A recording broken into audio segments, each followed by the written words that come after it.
Disclosure is incoming, ladies and gentlemen. JD Vance, if this is true, a news network on YouTube with 10 million subscribers that just posted a video yesterday about JD Vance having an invested interest in UFO disclosure. And if that is true, this could be huge because we're already at the highest level. So if anybody can do it, those will be the people to do it. Stephen Hawking weighs in before he passed away. He has his thoughts on what he thinks alien visitors means for the American people.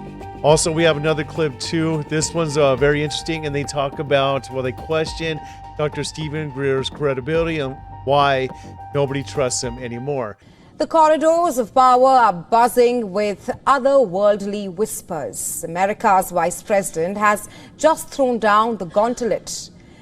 U.S. Vice President JD Vance has declared himself obsessed with UFOs, vowing to unlock the most classified secrets in human history. Take a look.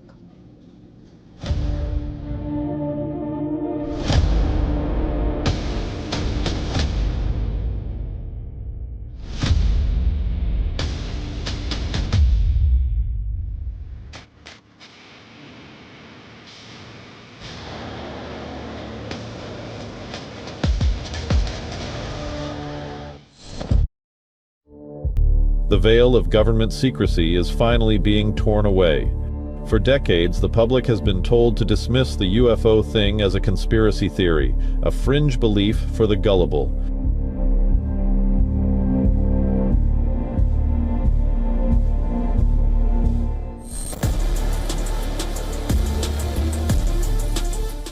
Now, however, the highest corridors of power are speaking out, and the truth is poised to be revealed in a way that could forever change our understanding of our place in the universe.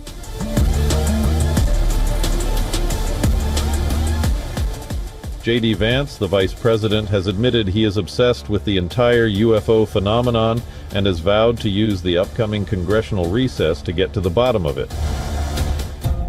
The interest in UFOs has been rising.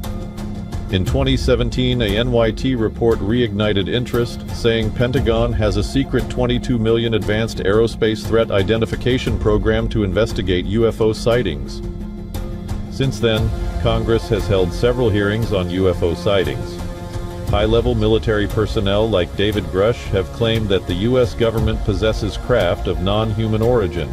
Now Vance is doubling down on extraterrestrial investigation, suggesting the truth is more explosive than anyone imagined. But as America's doors creak open, a shiver from the past haunts the debate. In one of his final warnings, astrophysicist Stephen Hawking urged humanity to tread carefully.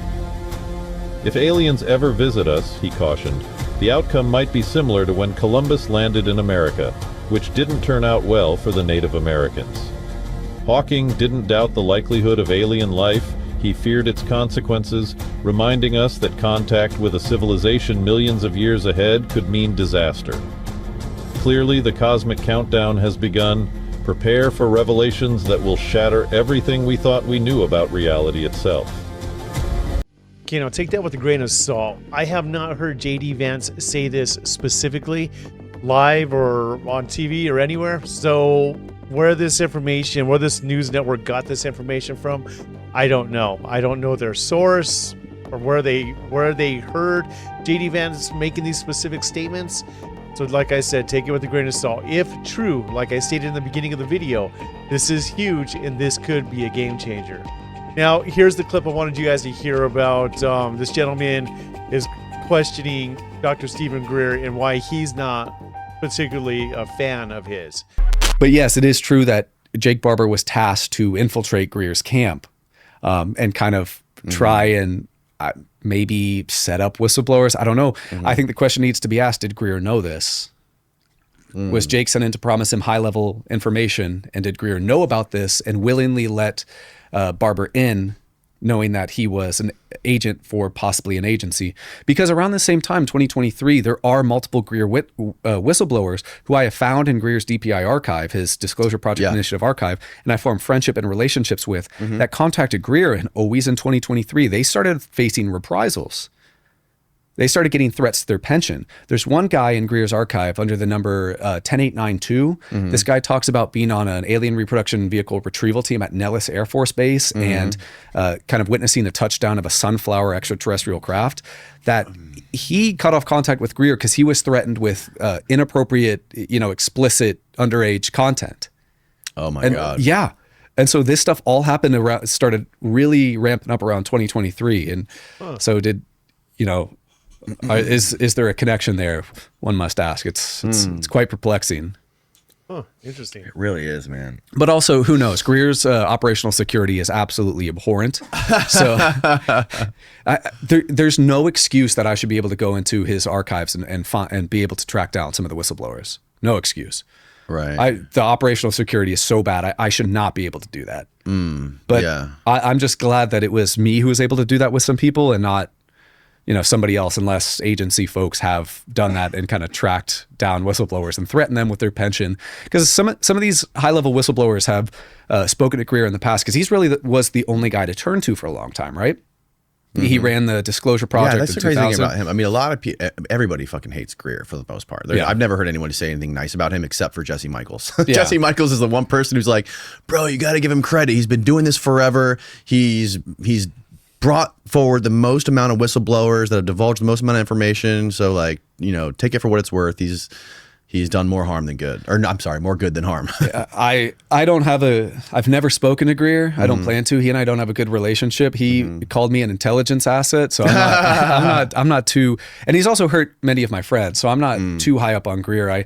I think that he kind of has his own vested interest in a lot of the testimonies he receives. I think he treats whistleblowers that come to him like his whistleblowers, instead of their own autonomous people that should be directed to, people like David Grush to disclose to, or Senate Select Committee on Intelligence. And so I think it's very complicated, but I'm not a huge fan. I don't really like being called an intelligence asset or him hurting my friends. No, there's definitely some personality quirks there. But what I would like to see is, how he always calls out Lou Elizondo?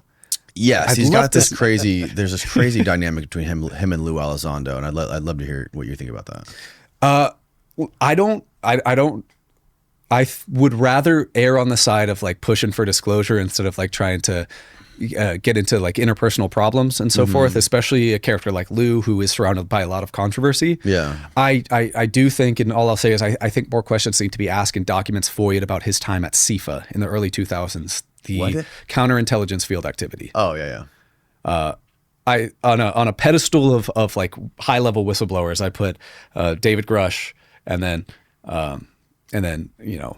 others. But I don't like to engage in the drama, but I would like to see a debate between those two, Greer and Elizondo. That would be really fantastic and interesting to see. Because Greer always calls Elizondo a asset, basically, a disinformation asset. Well, don't they have the same lawyer? Isn't Danny Sheehan represent both of them? Yeah, Sheehan used to work for the Disclosure Project. I don't know if he still does. A lot of people used to work for the Disclosure Project. Leslie Kane, the article of the 2017 New York Times article, she used to work for Stephen Greer back in the early 2000s. And I talked to her I snuck my way in back in November by the UFO hearings into the Disclosure Fund event. And I talked to her a long time. She's brilliant. She Leslie? She knows quite a bit, but she even used to work with Greer. And I think back in the day, Greer had a little bit of a different mindset. I think maybe some of the problems with him arose more in the future, but that drama between the two is pretty interesting. Right, you guys, what do you think? That last clip of with Dr. Stephen Greer and this gentleman questioning his credibility, I thought was quite intriguing. And the fact that he was able to go through his archives and find whistleblowers is interesting as well. Let me know what you guys think about that.